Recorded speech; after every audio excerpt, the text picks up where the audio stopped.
Alright, so back again. So today we're going to be working with list again, and we're going to be trying to add items or elements onto the list by using the append operation or function. So before we had opened up the terminal and we had weekdays. We had created a list with all of the different weekdays. So we're going to go ahead and do that again. Except this time I'm not going to add all of the days in again like we did the last time.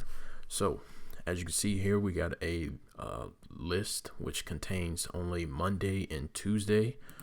We can add more elements into the list by using the append function.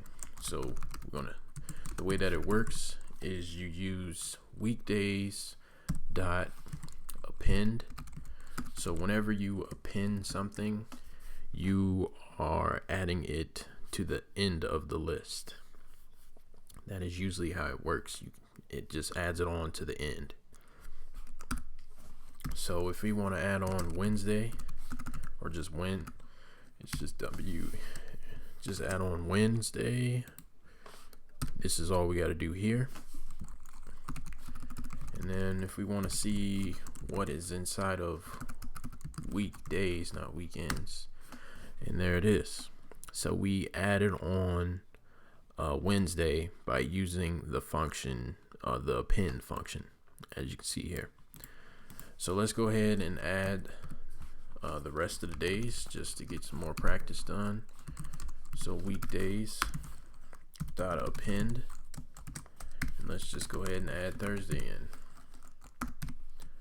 Thursday, close the parentheses. So the syntax for it, meaning how do you do it properly, is weekdays, which is the list, then you use a period and then append, and then whatever value inside of parentheses you want to add to the list. So we're just going ahead and add on Thursday, and there it is. And we'll just do one more just to make sure we got it down packed. So Friday, and as you can see, now we got all 5 days of the week.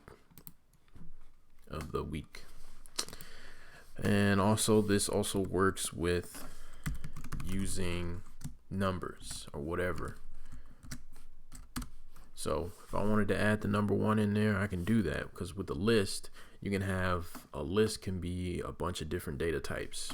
So you can have strings, integers, floats, decimals, doubles, all the different data types. You can have those inside of the list. So as you can see, we now have a mixture of strings and integers inside of our list. So that is how you add things using the append function.